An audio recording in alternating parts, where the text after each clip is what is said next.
بروفيسور عبد إسماعيل سمتر أو كمدا aqoon-yahanada Soomaaliyeed ee ku nool wadanka Mareykanka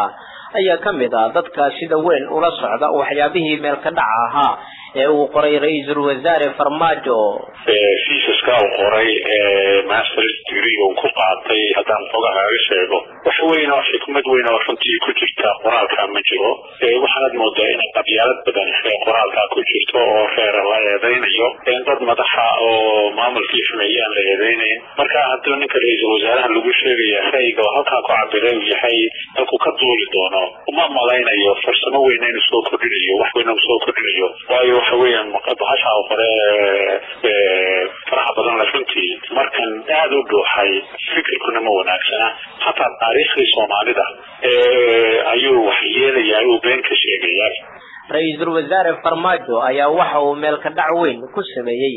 qaar kamid ah qabaa'iladii kaalinta ku lahaa la dagaalanka kumeesiyaashii Ingiriiska iyo Talyaaniga asaate Professor Abdi Ismail Samatar ayaa isagu wax la yaabo ku tilmaamay in ra'iisul wasaaraha cusub uu xitaa ka xishoon waayo marxuumiinta kala ah Aadan Cabdulle Cismaan iyo Cabdirashiid Cali Sharmaarke oo iyaga oo muutan ka been sheegay taariikhdooda wuxuu leeyahay Aadan Cabdulle iyo Cabdirashiid Cali Sharmaarke siday madaxnimada ugu soo baxeen waxa ay Talyaanigii baa ka dambeeyay marka wuxuu masaxaya waxa weeye aswaashigu masaxaya wuxuu masaxaya taariikh xalaal ah ay labada qof kala haayeen Cabdirashiid markuu ra'iisul wasaaraha Aadan intuu ra'iisul baarlamaanka markii lagu jiray Talyaaniga Israa'iil uu la dagaalamayeen inay wadanka u xoreeyeen wixii oo dhan baa masaxaya qabiilo iyo Talyaani inay wax watay baa laga dhigaya marka ninka waxa qoray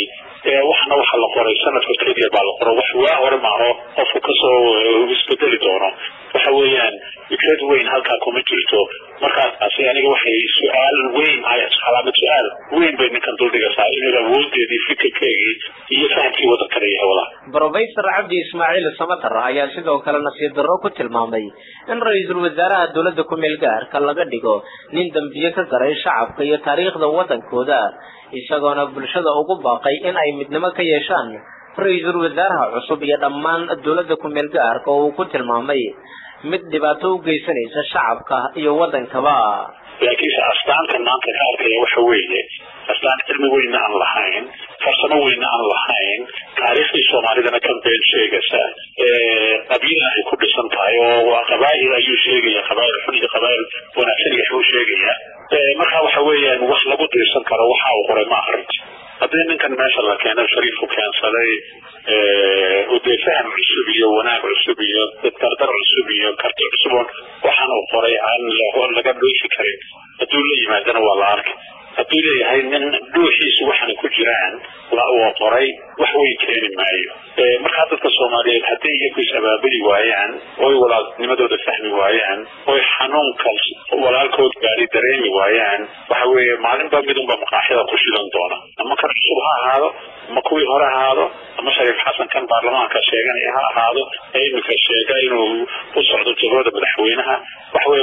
وارجع مدحوينها بالأصل وحرون قطع دلالة مركز في الجدول درنتاي إذا أنا لقى ما كتبيره لكن ستة الصومالية ديكو وحويا ما يسورون دوران ما يدين من أورا كراويا هذا أول وين هو هذا صوم يداون دوران يكون النافع يقصو قارسية داوعي